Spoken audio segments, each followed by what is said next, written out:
Well, good morning. Welcome to the morning report. Let me start with a simple, uncomfortable truth. You can debate a theory all day. You can quote Marx.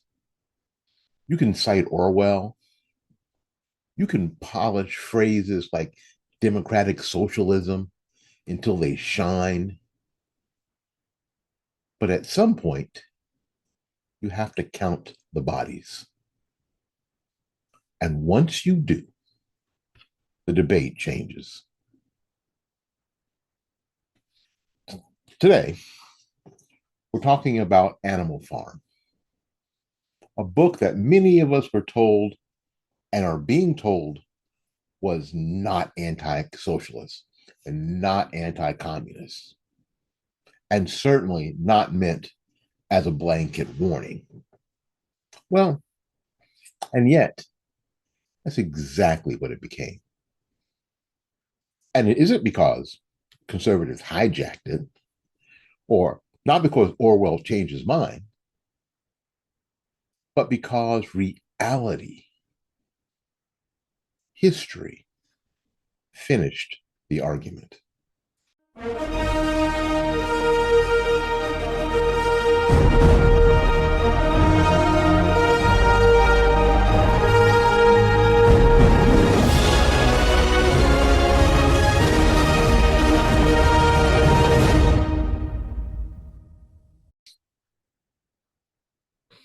George Orwell was not a conservative. Let's get that straight.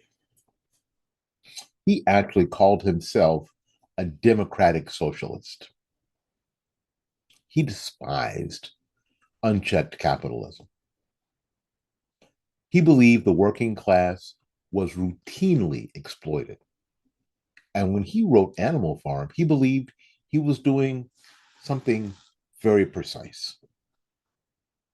He was criticizing Stalinism, warning about totalitarianism, and defending what he hoped that socialism could be. Orwell thought the problem was bad leaders, not bad systems.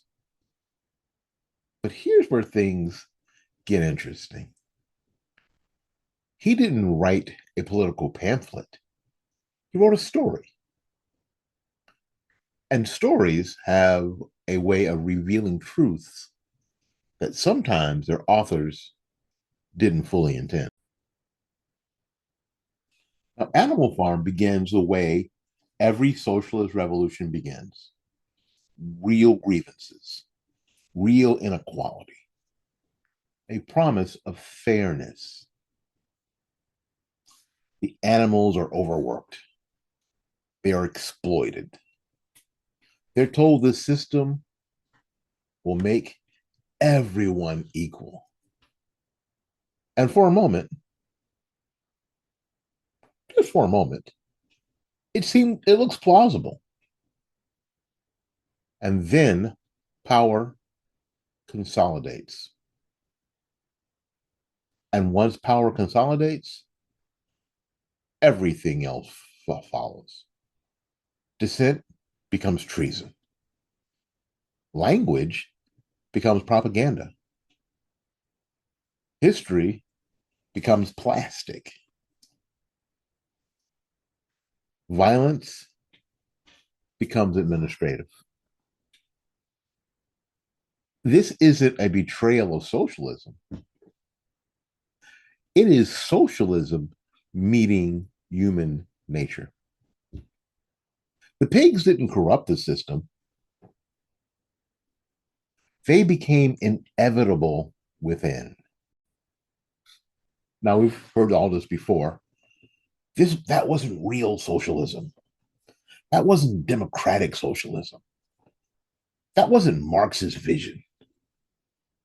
Fine. Then show me where it was. Because here's the inconvenient fact. Every time socialism has been imposed, not chosen voluntarily, every time power has been centralized, for the people. Every time markets were replaced with plans, people died horribly in massive numbers. Not because everyone involved was evil, not because the system not because the system requires coercion to function. Shortages don't disappear with speeches. They're solved with force.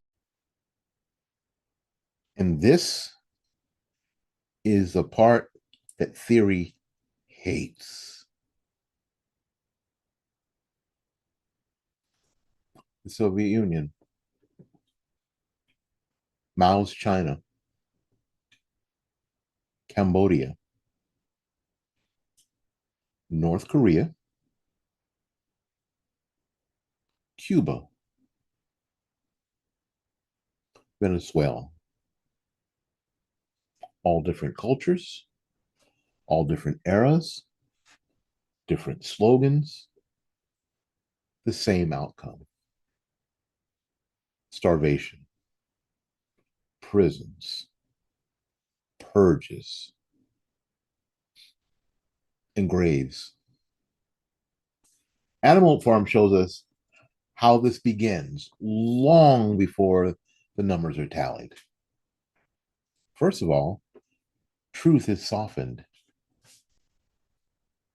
Then dissent is moralized against. Then people are reduced to classes. Then elimination becomes efficient. The bodies come later, but the groundwork is always the same. So here's the uncomfortable conclusion. Even if Orwell didn't intend it, Animal Farm became a cautionary tale against both communism and socialism. Did you hear what I said?